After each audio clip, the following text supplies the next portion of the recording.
The fallout growing from that interview with Prince Andrew, answering questions for the first time about his friendship with convicted sex offender Jeffrey Epstein. J'avais déjà connu des moments de chaos lors de grands événements royaux, mais rien n'aurait pu me préparer à ce qui se déroula ce matin-là à l'abbaye de Westminster. En entrant, une quiétude presque émouvante s'installa. Un parfum de pain et de cire d'abeille flottait dans l'air, des enfants murmuraient, leurs textes des choristes riaient doucement, tandis que leur voix résonnait sous les voûtes. C'était un lieu qui respirait toujours la sécurité et la tradition, une sorte d'échappatoire temporaire aux tensions politiques et familiales de plus en plus délétères. Je pensais que ce serait l'un de ces jours où malgré tout la monarchie pourrait une fois de plus démontrer pourquoi tant de gens placent encore de l'espoir en elle. Mais avant même d'avoir pris place, j'ai ressenti une atmosphère pesante, une tension inexplicable. Kate était là depuis l'aube, concentrée comme à son habitude. Elle avait vérifié les fleurs, les emplacements, les bougies, chaque détail qui devait avoir une signification pour ce moment de recueillement national. William se tenait à ses côtés, un peu plus fatigué que d'habitude, mais visiblement fier. Les enfants, Georges solennel, Charlotte attentive et le petit Louis espiègle apportaient une touche d'humanité à une cérémonie souvent étouffée par le protocole. Tout semblait se dérouler comme prévu. Et c'est précisément cette impression d'harmonie qui rendit la suite d'autant plus tragique. À 10 heures précises, alors que les premières notes aiguës de Minuit Sainte Nuit emplissaient la pièce, j'entendis 3 détonations sèches, métalliques anormales, trop régulières pour être une coïncidence. Mon cœur fit un bond dans ma gorge. En quelques secondes, une épaisse fumée blanche s'échappa des conduits de ventilation. Non pas la fumée grise d'un incendie, mais un nuage chimique agressif qui me piquait la peau et me faisait pleurer. Les gens se mirent à crier. Certains se jetèrent instinctivement à terre, d'autres coururent vers les portes. Je sentis la panique se propager comme une réaction en chaîne. Les enfants toussaient, pleuraient, se perdaient de vue. La quiétude habituelle de l'abbaye laissa place en un instant au chaos le plus total. Ce qui m'a le plus frappé, c'est la réaction de Kate. Alors que tous fuyaient instinctivement la fumée, je l'ai vue aller à contre-courant. Elle est retournée en courant vers la scène où les enfants de la chorale ainsi que les siens toussaient des désorientés. J'ai entendu le cri rauque de Louis, sa voix presque indiscernable, de la toux désespérée qui l'entourait. Kate agissait comme si chaque muscle de son corps n'avait qu'un seul but protégé. Elle a saisi, Louis a enroulé son châle autour de son visage pour filtrer la fumée et a serré Charlotte contre elle. Ses yeux rougis par les produits chimiques exprimaient une détermination absolue et inébranlable. Pendant ce temps, la situation autour de moi commençait à dégénérer complètement. Des pupitres de musique étaient renversés, des bougies tombaient au sol et les gens cherchaient désespérément une issue alors que leur vision se brouillait presque totalement. J'entendais du verre brisé, des portes qui claquaient, quelqu'un qui se cognait contre un pilier en hurlant. L'abbaye de Westminster, d'ordinaire, un lieu d'ordre et de contrôle, ressemblait maintenant à une prison qui se retournait contre nous. Et pourtant, au milieu de ce brouillard infernal, je voyais Kate prendre les choses en main. Elle criait aux gardes de sécurité où étaient les enfants, leur ordonnait d'ouvrir les fenêtres et comptait sans cesse pour s'assurer qu'aucun enfant n'était oublié. Ce que j'ignorais alors, c'est que ce n'était pas un accident, ni un dysfonctionnement technique, ni une mystérieuse panne du système. Tandis que je luttais contre la fumée âcre pour garder les yeux ouverts, j'aperçus une silhouette au loin comme venue d'un autre monde, totalement déplacée dans la panique ambiante. Elle se tenait immobile à l'entrée ouest, précisément au seul endroit où l'air restait relativement pur, comme si elle pressentait le drame. Son téléphone braquait sur elle, son regard mêlé d'une froide observation et d'une sorte de satisfaction. Plus tard, j'apprendrai qu'il s'agissait de Laura Lopez, la fille de la reine Camilla. Mais à cet instant précis, je ne voyais qu'elle en train de filmer. Elle filmait les cris des enfants, les efforts de Kate pour sauver des vies, tandis que le symbole de l'unité nationale semblait se désintégrer. À cet instant, tout a basculé en moi. Pourquoi filmer au lieu d'aider? Pourquoi était-elle la seule indemne face à la fumée? Pourquoi son visage n'était-il pas déformé par la panique, mais par une sorte de calcul? En me posant ces questions, j'ai ressenti une profonde menace. Non pas pour l'institution, mais pour celle qui, à ce moment précis, portait littéralement le fardeau de cette institution sur ses épaules. Kate. La fumée commença à se dissiper lorsque les ventilateurs furent mis en marche et que les agents de sécurité évacuèrent les gens. Mais le mal était déjà fait. Des enfants terrorisés, des voix rauques, des préparatifs complètement bouleversés. Et une émission nationale qui allait attirer des millions de téléspectateurs quelques jours plus tard. J'ai vu Kate tremblante mais déterminée porter ses enfants jusqu'aux ambulanciers. Son visage était noirci, ses cheveux trempés de sueur et de fumée, mais son regard restait clair, comme si elle avait déjà mentalement repoussé le chaos avant même qu'il ne se déchaîne. À cet instant précis, une chose m'est apparue comme une évidence, ce n'était pas un hasard, c'était intentionnel. Et cette intention, c'était Kate. Mais pourquoi? Qui irait si loin? Et surtout, quel mobile serait suffisamment fort pour mettre en danger une princesse Dance, des enfants et des dizaines de civils lors d'une paisible fête de Noël? Alors que je tentais de comprendre ce dont j'avais été témoin lors de l'attaque de l'abbaye de Westminster, une pensée résonnait en moi, il ne s'agissait pas d'un simple sabotage. Cela découlait de quelque chose de plus profond, quelque chose qui couvait au sein de la famille royale depuis des mois. Et plus je réfléchissais aux signes récents, plus il me paraissait évident que les racines de cette attaque ne résidaient pas dans le chaos public mais dans des conflits privés. C'était l'aboutissement de tensions internes que chacun ressentait mais que personne n'osait exprimer ouvertement. Ce n'est qu'en repensant aux jours et aux semaines qui avaient précédé l'événement que j'ai commencé à comprendre à quel point ces failles s'étaient déjà creusées et combien elles étaient devenues dangereuses. Je me souviens particulièrement du dîner à Buckingham Palace quelques jours avant l'attentat. C'était censé être une soirée tranquille, un moment symbolique de rassemblement familial avant les fêtes de Noël. Mais avant même que la soupe ne soit servie, une tension palpable régnait que personne ne pouvait ignorer. Je pouvais presque sentir le silence qui s'installait entre certains convives, comme si chacun attendait l'étincelle qui mettrait le feu aux poudres. Et cette étincelle est venue de Laura Lopez. Nul n'ignorait que Laura avait du mal à supporter la popularité de Kate. La future reine, par son dévouement, son empathie et sa dignité inébranlable, avait atteint une position que même certains membres de sa famille n'avaient jamais atteinte. Mais ce soir-là, j'ai perçu chez Laura quelque chose de bien plus sombre que la jalousie. C'était du ressentiment, de l'amertume. Un sentiment d'injustice qui couvait depuis des années et qui avait enfin trouvé un exutoire. La cause du différend semblait anodine, la liste des invités au concert de Noël. Mais il ne s'agissait pas d'une simple liste. Pour Laura, c'était une lutte pour la reconnaissance. En réalité, elle avait tout fait pour que ses propres enfants occupent des places de choix lors de l'événement. Non par altruisme, mais parce qu'elle souhaitait que la lignée Parker Bowles bénéficie de la même visibilité et du même prestige que les enfants gallois. À ses yeux, c'était son droit. Après tout, sa mère était la reine. Mais lorsque Kate a refusé sa proposition, Laura n'a pas compris qu'il s'agissait d'une décision organisationnelle ou d'un principe de protection. Elle l'a perçu comme une insulte personnelle. Quand j'ai entendu Kate expliquer que la soirée était destinée aux enfants ayant perdu leurs parents pendant la pandémie, aux familles touchées, et non à une démonstration de pouvoir dynastique, j'ai respecté la clarté de sa position. Mais Laura n'a pas entendu un argument. Laura a entendu un refus. Ce qui suivit semblait presque irréel. La voix de Laura se brisa sous l'effet d'une colère contenue, ses mains tremblaient, et je vis dans ses yeux une expression que je n'avais jamais vue auparavant que lors de confrontations politiques et non lors de dîners de famille. Elle accusa Kate d'hypocrisie, d'abus de pouvoir, de revendiquer une supériorité morale qu'elle ne méritait pas. Et lorsqu'elle se leva, entraînant sa chaise sur le sol en marbre, dans un bruit de grincement, je compris que ce n'était plus une discussion. C'était une attaque ouverte. Ce qui m'a le plus frappé, c'est la réaction de Kate. Pas de cris, pas de reproches, pas de débordement émotionnel. Elle laisse rester calme, presque figée dans son sang-froid, ce qui n'a fait qu'attiser la colère de Laura. La maîtrise de soi est parfois l'arme la plus redoutable. Et ce soir-là, elle a blessé plus profondément que n'importe quel mot. J'ai regardé Camilla, visiblement bouleversée, mais elle est restée silencieuse. Ce silence fragile qui s'effritait, fut peut-être le plus grand déclencheur, car Laura le percevait comme une trahison. Elle cherchait une confirmation du soutien, la main d'une mère qui lui donnerait raison, mais elle ne l'a pas trouvée. À cet instant précis, lorsque Camilla a baissé les yeux et est restée muette, quelque chose s'est brisé en Laura. Et j'ai ressenti ce point de rupture dans les jours qui ont suivi. Son comportement est devenu plus imprévisible, son attitude plus distante. Elle apparaissait rarement, mais lorsqu'elle le faisait, une intensité fiévreuse émanait d'elle qui me mettait mal à l'aise. Une personne qui se sent rabaissée, une personne qui a l'impression que sa voix n'est pas entendue devient dangereuse. Surtout si cette personne croit que l'institution lui doit quelque chose. À l'époque, je pensais encore que cela resterait de simples mots. De la colère, de la frustration, peut-être même de l'intrigue. Mais je n'aurais jamais imaginé que cette agitation émotionnelle dégénérerait en tentative de sabotage d'un événement national et encore moins d'un événement en présence d'enfants dont ceux de la princesse de Galles. Et pourtant, ce scénario s'est bel et bien réalisé. Quand je me suis souvenu de l'expression de Laura pendant la dispute tranchante calculatrice humiliée, tout s'est éclairé. L'attaque à l'abbaye n'était pas un acte impulsif. C'était l'explosion qui couvait depuis longtemps. Et une fois de plus, je me suis posé la question qui me taraudait, comment une famille qui valorise la tradition, la discipline et le devoir héréditaire peut-elle être si profondément déchirée? Que se passe-t-il lorsque les rancunes personnelles l'emportent sur les liens du sang? Et surtout, comment se fait-il que personne n'ait pu prévoir que cette querelle familiale dégénérerait en un danger qui se manifesterait au cœur même de l'abbaye de Westminster?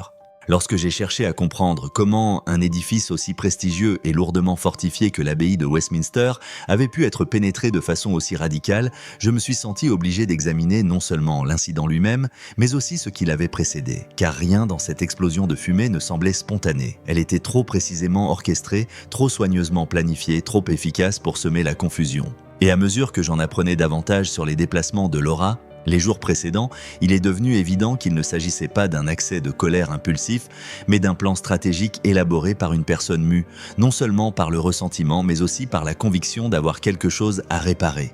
Une conviction qui, à ses yeux, justifiait de l'escalade. Ce qui m'a immédiatement paru suspect, c'est la façon dont Laura a pu accéder à des zones où même les cadres supérieurs sont normalement soumis à des contrôles. Je savais qu'en tant que fille de la reine, elle bénéficiait de privilèges qui n'étaient pas toujours consignés dans les systèmes. Mais cela n'expliquait pas à lui seul les connaissances techniques nécessaires pour manipuler les systèmes de ventilation, placer des fumigènes explosifs et installer un mécanisme de détonation planifié. Je n'arrêtais pas de me demander comment une personne sans aucune formation en sécurité ou en technologie peut-elle acquérir des connaissances opérationnelles aussi pointues. La réponse se présenta sous la forme d'un seul nom, Marc.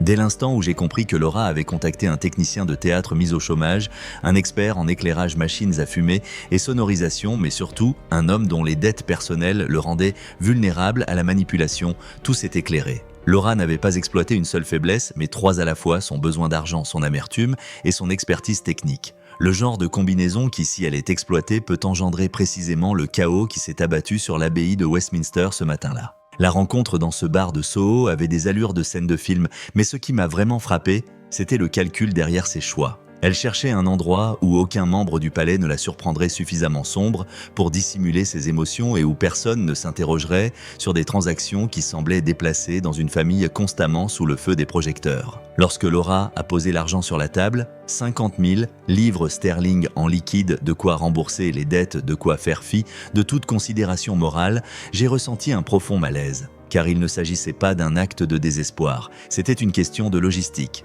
de tactique. Quelqu'un qui savait exactement comment orchestrer un sabotage suffisamment crédible pour semer la panique tout en restant suffisamment inoffensif pour échapper à toute poursuite judiciaire. Ce qui m'inquiétait encore davantage, c'était la manière dont elle s'était procuré les plans techniques de l'abbaye. Le fait qu'elle ait eu accès à un ancien badge de sécurité datant du couronnement, probablement jamais désactivé par erreur administrative, n'était pas un hasard mais le signe de failles structurelles dans un système qui reposait aveuglément sur le statut. Elle savait précisément quelle porte était rarement utilisée et quel conduit était rarement contrôlé. Une équipe de sécurité peut avoir des centaines de protocoles, mais un seul badge oublié suffit à une personne déterminée.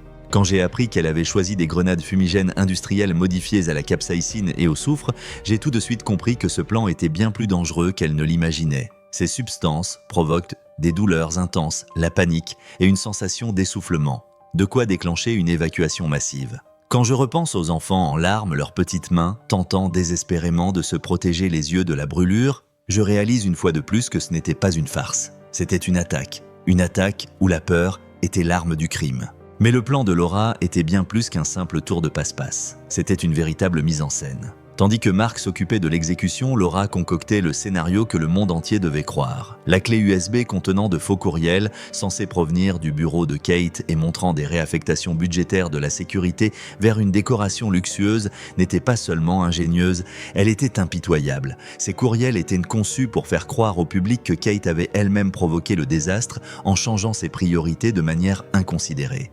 Ce n'est que lorsque j'ai compris que l'attaque visait non seulement à blesser physiquement Kate, mais surtout à détruire son image que j'ai commencé à saisir toute la profondeur des intentions de Laura. Elle savait que le public ne s'intéressait pas seulement aux faits, mais aussi aux personnes qui semblaient être coupables. Et dans un système médiatique où la rapidité prime sur la vérité, chaque seconde de retard dans la défense de Kate serait fatale. Ce qui m'a le plus frappé, c'est la précision du timing. L'attaque a eu lieu pendant les répétitions et non pendant le spectacle. Pourquoi ? Parce que Laura savait que la sécurité serait 10 fois plus renforcée le jour J. Or, une crise pendant les répétitions aurait été bien plus dommageable, il y avait suffisamment de journalistes présents pour la filmer, mais pas assez de sécurité pour l'empêcher. Et puis il y a ce détail qui m'a glacé. Le sang, Laura était là. Physiquement, pas seulement pour aider, pas pour soutenir sa famille, mais pour filmer. Pour capturer des images brutes sans filtre de la panique. Des images qu'elle a ensuite habilement divulguées aux tabloïds, établissant immédiatement un lien entre Kate et les faux courriels. Ce complot n'était donc pas un acte de vengeance impulsive, c'était une opération, motivée par la jalousie alimentée par l'humiliation mais exécutée avec une stratégie impitoyable que je n'aurais jamais soupçonnée de la part d'un membre de la famille royale. Pourtant, une question me taraudait, comment une personne si proche du pouvoir pouvait-elle être aussi aveugle aux conséquences de son propre plan? Laura croyait-elle vraiment que le monde croirait sa version des faits? Ou était-elle si convaincue que son ascendance royale la plaçait au-dessus de toute conséquence? Alors que la fumée s'élevait comme un nuage empoisonné à travers l'abbaye de Westminster, j'ai d'abord cru assister à une tragique défaillance technique. Mais en reconstituant méticuleusement les événements, j'ai commencé à comprendre que chaque élément, des grenades fumigènes à la frénésie médiatique qui s'en est suivie, faisait partie d'un plan unique et soigneusement orchestré. En rampant dans l'épaisse fumée âcre et en observant le chaos se déployer, j'ai compris qu'il ne s'agissait pas d'un accident mais d'une attaque contre l'intégrité d'une femme Kate. La fumée, la panique, les cris, les pleurs des enfants, tout était conçu pour créer une seule image, une princesse perdant le contrôle. Ce que j'ignorais alors, c'est que la fumée n'était que le premier chapitre. Le reste du complot allait se dérouler ensuite avec une précision impitoyable, inouïe même pour un palais. J'ai vu la fumée s'échapper des conduits de ventilation plus épaisses que dans n'importe quelle pièce de théâtre que j'ai jamais vue. L'air était saturé d'odeurs âcres et de produits chimiques brûlants. Même de loin, je sentais mes yeux piquer et ma gorge se serrer. Les gens trébuchaient, se bousculaient, appelaient leurs enfants, tandis que les agents de sécurité criaient à tous d'évacuer vers l'est. Et pourtant, alors que je cherchais moi-même une sortie, j'ai aperçu une silhouette immobile dans le brouillard, Laura Lopez. Elle se tenait à l'endroit précis qu'elle avait calculé, un endroit où la fumée était la moins dense et où son visage restait parfaitement visible sur son téléphone. À ce moment-là, j'ai su qu'elle filmait. Mais ce n'est que plus tard, en voyant les images qu'elle avait divulguées, que j'ai compris pourquoi. Sa vidéo était d'une intimité insoutenable. Kate, le visage noirci de suie, avançant dans la fumée avec Louise dans les bras paniqués pour ses enfants. Les cris de Charlotte, les chorales qui s'effondrent, les halètements des enfants, tout était filmé avec une cruauté clinique. Ces images n'étaient pas destinées à aider. Elles étaient destinées à détruire. Une fois dehors, j'observais Kate, les yeux embués et la voix rauque qui tentait de rassurer les enfants. Mais même là, je sentais la menace planer. Je voyais des journalistes se demander comment cela avait pu arriver. J'entendais des murmures concernant des failles de sécurité. J'entendais même dire que Kate s'était peut-être trop concentrée sur l'esthétique, les compositions florales, l'éclairage, la décoration, et pas assez sur la sécurité. C'est alors seulement que j'ai compris que la véritable attaque n'avait pas été la fumée, mais l'histoire qui a suivi. En 30 minutes, Internet s'est enflammé. Alors que les ambulanciers examinaient encore les enfants qui toussaient et pleuraient, la première vidéo divulguée est apparue en ligne. Son titre, « Scandale à l'abbaye de Westminster, la négligence de Kate sème la panique ». Le monde a basculé en quelques secondes. Les images ont été relayées par les tabloïds, les réseaux sociaux, les réseaux de bots et les influenceurs avides de sensationnalisme. Les hashtags « #KateGate », la princesse négligente et / catastrophe abeille sont devenus viraux dans le monde entier. Mais la situation a empiré lorsque les faux courriels ont fait surface. Marc, le technicien engagé par Laura, les avait diffusés au moment opportun. Ces messages falsifiés semblaient provenir du palais de Kensington lui-même. Ils étaient censés prouver que Kate avait réaffecté des fonds destinés à l'entretien du système de ventilation à des éléments décoratifs tels que des compositions florales somptueuses et des lustres en cristal. Bien que tout cela fût faux, le timing fut d'une efficacité redoutable. La situation n'était pas encore stabilisée et l'histoire de Kate présentée comme une organisatrice négligente était déjà considérée comme une vérité. J'ai vu des émissions de télévision commencer à parler de son perfectionnisme excessif. Sur les réseaux sociaux, les internautes se persuadaient mutuellement qu'elle avait saboté son propre événement en raison de mauvaises priorités. On a même prétendu qu'elle avait refusé de suivre les consignes de sécurité incendie. Autant d'histoires inventées, mais irrésistibles dans leur simplicité à l'époque, car le public raffole des explications simplistes aux tragédies complexes. Ce qui m'a le plus choqué personnellement, c'est la rapidité avec laquelle on a cru au rôle de Kate. Cette même femme qui avait passé des années à défendre les plus vulnérables, qui avait soutenu les familles endeuillées pendant la pandémie, était désormais dépeinte comme une sorte de tyran de façade. En écoutant ces discussions, j'ai ressenti une profonde répulsion presque physique. Car je savais la vérité. J'avais vu comment, au lieu de fuir, elle s'était jetée dans la tourmente pour protéger ses enfants et des dizaines d'autres personnes. Pourtant, une partie de moi continuait de se demander pourquoi cela avait-il si bien fonctionné. La réponse était d'une évidence criante. Le complot était conçu pour fonctionner simultanément sur 3 fronts. 1. Un chaos physique pour que le public puisse croire que Kate avait perdu le contrôle. 2. L'imagerie afin que les moments les plus émouvants deviennent viraux. 3. Des preuves documentaires afin que même les sceptiques aient une raison de critiquer. Et ça a marché, dans une certaine mesure, car pendant que le déferlement médiatique faisait rage, la contre-offensive commençait lentement au sein même du palais.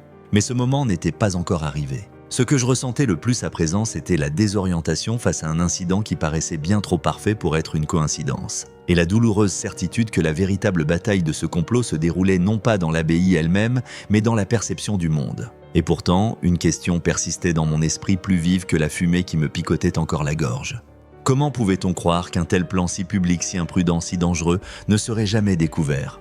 Alors que le monde était encore sous le choc de la première vague de panique et de spéculation, un mouvement bien plus discret mais néanmoins décisif se mettait en place en coulisses. Un mouvement que j'ai à peine perçu au début mais qui s'est rapidement révélé être le fondement de la vérité qui allait enfin éclater. Car si la fumée à l'abbaye de Westminster était censée aveugler les faits, on produit l'effet inverse. Et au fil des heures, j'ai senti le récit basculer. Là où Kate était initialement perçue comme négligente et insouciante, une autre histoire a lentement mais sûrement commencé à se dessiner, une histoire qui allait non seulement exposer le plan de Laura, mais aussi anéantir sa réputation.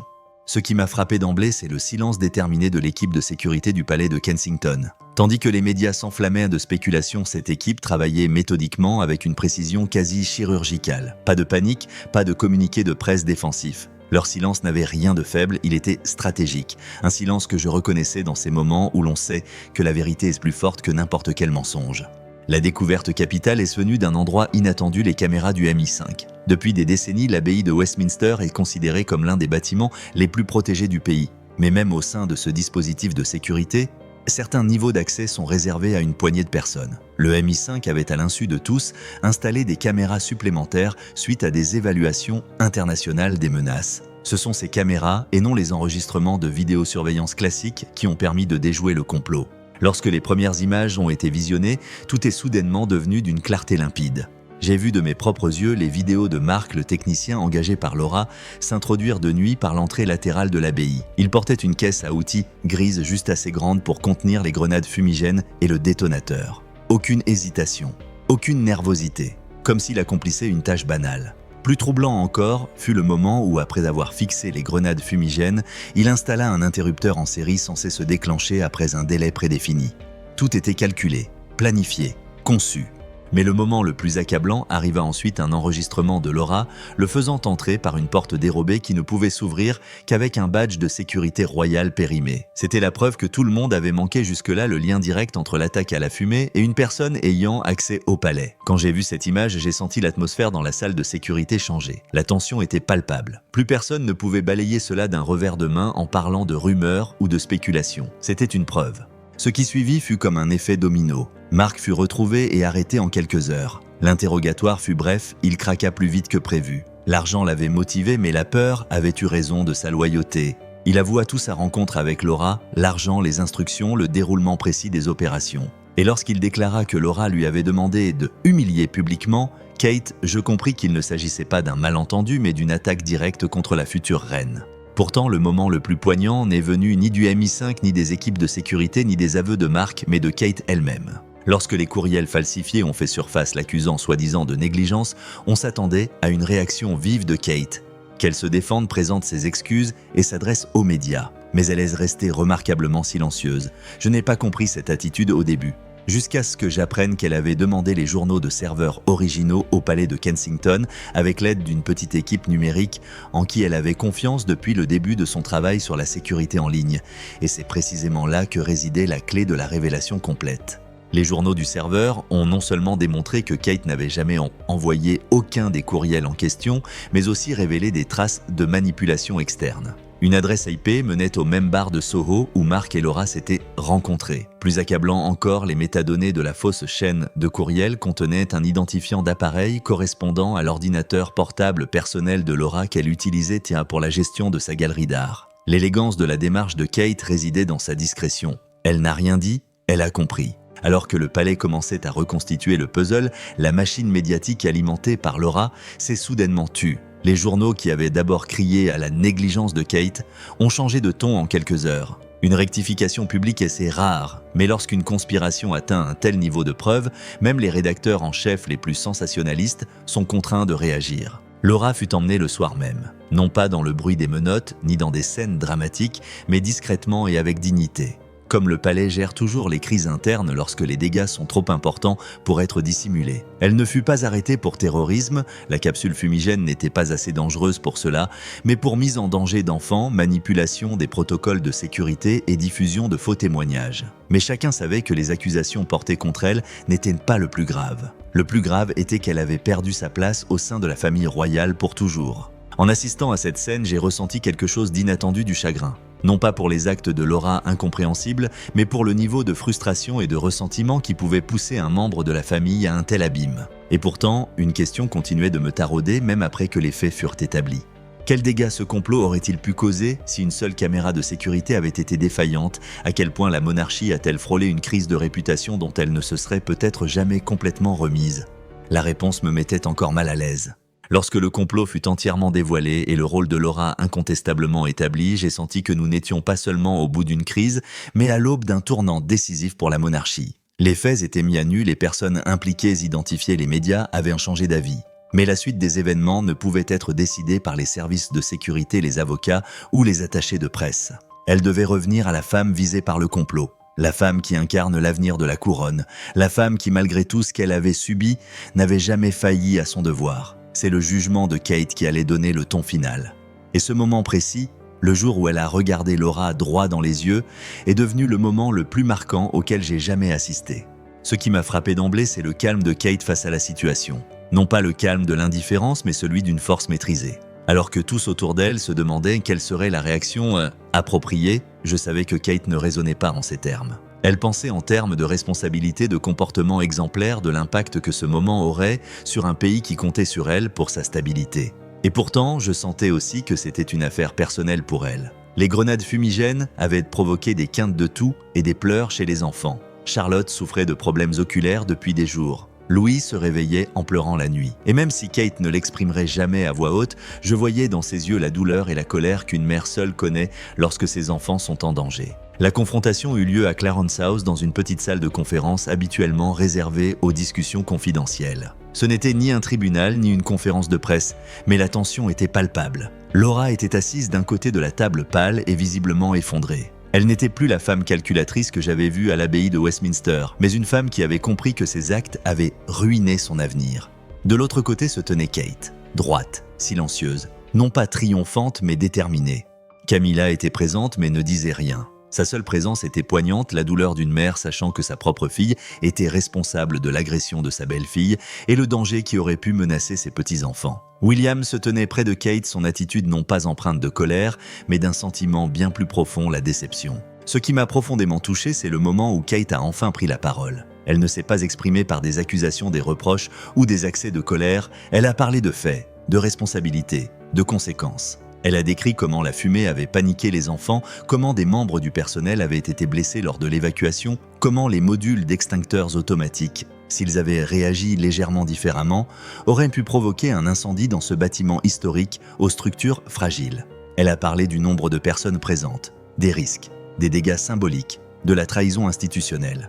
Mais le plus impressionnant, c'était ceci, elle ne s'est jamais exprimée en victime. Elle a parlé comme quelqu'un qui comprend que diriger, c'est transcender sa propre souffrance. Ses paroles étaient calmes mais d'une force bien plus percutante que la colère. Et puis ce à quoi personne ne s'attendait, s'est produit. Au lieu d'exiger une condamnation publique de Laura, au lieu de demander une escalade judiciaire, Kate a prononcé une seule phrase que je n'oublierai jamais. Cette institution ne peut tolérer un cœur assoiffé de vengeance, mais elle ne peut pas non plus cautionner un avenir où un tel comportement serait pardonné. À ce moment-là, tout a changé. Elle n'a pas choisi la vengeance, elle a choisi l'absentéisme, une exclusion silencieuse totale et permanente de la vie familiale.